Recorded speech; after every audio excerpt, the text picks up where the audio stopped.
Hello, my dear clients. Na-approve na ba ang housing loan mo kay Pag-ibig?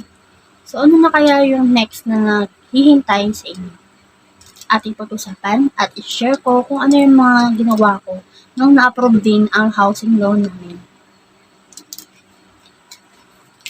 This is exclusive for Axia projects only. So, sa mga naka-avail ko po na clients sa Batangas area and the past is Cavite area. So, siguro po nakatira na sila ngayon sa Cavite area po, no? So, ngayon yung Batangas, yung mga clients ko dyan, ongoing na sila ng waiting ng kanilang approval. So, itong vlog na to ay para po sa inyo, no? And para din po sa mga future clients ko po. So, after ng approval, i-email kayo ni Axia kung kailan yung schedule ng inyong move-in seminar. And then yung punch listing, yung mag-accept na kayo ng unit. So, titingnan natin kung ano yung laman ng Axia na envelope. No? So, ito yung lahat. So, naka-attach. So, i-check nyo kung kompleto lahat po.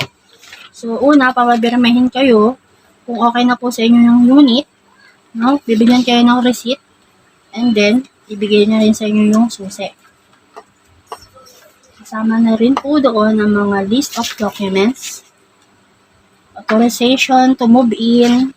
Diyan nandito na rin yung mga guidelines ng water connection.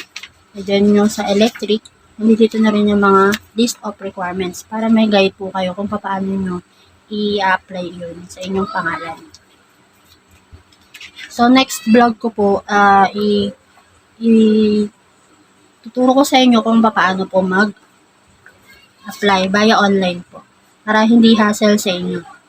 So, ito po, no? Ito yung mga statement of account. Yan, kasama yan doon. And then, ito yung pinakamahalaga. Yung may copy kayo ng contract to sell. Ito yung mga pinirmahan natin ng bago mag-i-apply sa housing loan sa Pag-ibig. Yan. So, may deed of assignment of contract to sell with special power of attorney. Yan. So, dapat meron kayong copy niyan. And then, yung transfer certificate of title.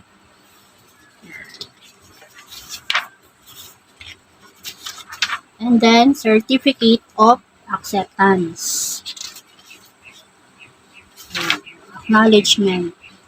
So, dapat kompleto po yan, no? Ayan. So, nag-request ako ng parang siya, original. Pero yung original to, makukuha nyo mismo sa Pag-ibig po. Kapag nabayaran nyo na ang buong housing loan ninyo. Ito naman ay asinan sa akin via email po. Pa-print lang ako. Yan. So, yung pinakahuli is constructive turnover of the unit. Kasama na din yung house rules and regulations. So, during move-in seminar, explain po sa inyo ng engineer doon about sa house and regulations dun sa buong subdivision. And then, kung kailan kayo pwedeng magkaroon ng sariling HOA or Homeowners Association. At kung ano-ano pa yung about sa unit. So, kung pwedeng pa-expand or yung kung ano yung mga plano na pwede nyo ipasa. And then yung sa construction bond. Yun. So, yung construction bond, depende po sa unit ninyo kung Tangerine, Adeline, Jasmine, Linnea, or Carnation. So, depende po sa TCP, no? So, nakalagay naman po yan doon sa inyong folder po. Then, yun na. Kung nakasap nyo na yung susi, at kung na-check nyo na yung buong unit, congratulations. So, para po sa mga clients po na nakaraos ng equity, nakapagpasa ng mga documents para sa housing loan, at na-approve ni Pag-ibig, at syempre, nakapag-attend na ng move-in seminar, At next ay nakapag-accept na ng unit at na-check nyo na yung unit at may susi na kayo. So, congratulations. No? So, sobrang napipil ko yung napipil nyo dahil napakasaya. Napakasaya sa feeling na meron ka ng sariling tahanan para sa pamilya mo. No? So, yun lang. So, sa mga iba pang clients ko na interested na magkaroon ng sariling bahay at very affordable here in Batangas area and Cavite area. So, please message me lang po for more details po at i-guide ko po kayo. Hanggang sa muli, this is Jacqueline Cabellar, your friendly and trusted real estate partner.